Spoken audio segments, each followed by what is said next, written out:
So here to give a State of the Schools address, if you will, is Drew Dugan with the Greater Oklahoma City Chamber. Thank you so much for being with us here. Thanks, Marky. This morning. Glad to be here. And I know you'll have an actual event happening in really just a couple hours from now. Yep.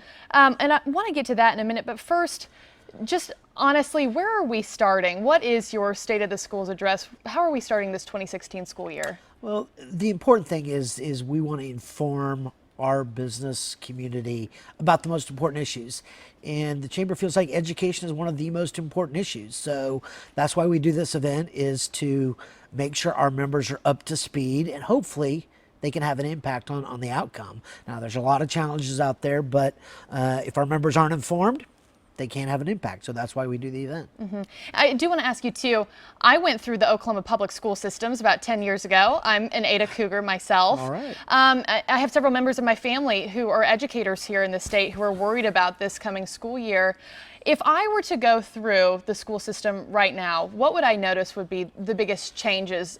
A lack of resources, a lack of teachers? You know, what would be the biggest things that I would notice this year? I think there's two big things. First of all, our population of our schools, whether it's in Ada or in Oklahoma City in particular, the diversity of the population has changed dramatically over the last 10 years. So that said, our schools have different challenges than they have before. The other thing is, our professional educators are doing a great job. They're getting by with less. They're doing a good job. So I'd say probably the biggest challenges are they're just having to do things different, just like most businesses have to do. We all have different things change in our business, and we've got different things we've got to do. So the schools have to change just like everybody else. And what are you hearing from our local educators? I mean, what is their perspective, their spirit going into this school year right now? There are challenges. There are a lot of people that feel like, oh, we're not getting enough money, but I think in Oklahoma City in particular, we have a new superintendent.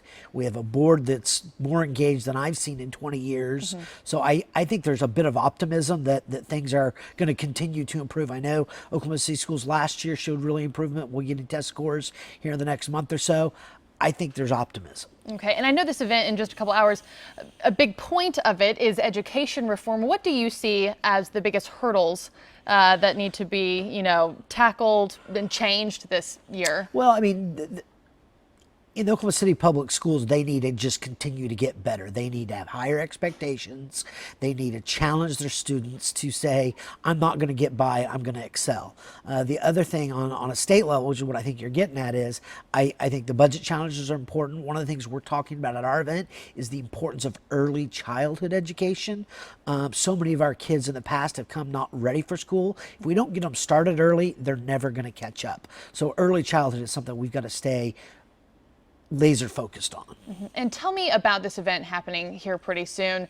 Who's invited? Is it open to the public? I know you mentioned Aurora Laura earlier, or the new superintendent. Right. She's going to be there herself, I believe. Tell us about this event. Right. This is an event just like other events we do around the year. We do State of the Schools, which has the mayors. We do State of the Economy. State of the Schools is for our business members. So it's not open to the public, but it's for chamber members. But we have over 5,000 members and a vast majority of the employees in the region. But so we've got Aurora Laura talking, and then we've got a national expert on early childhood education coming.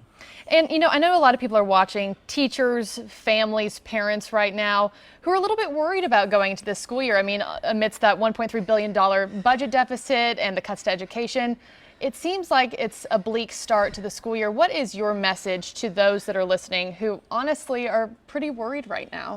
I think the importance is, yeah, the state has challenges. The schools may not have money, but really the most important thing for a child's success is the involvement of the parents. The parents have to stay involved. You can't just drop your kid off at school and expect them to do all the work.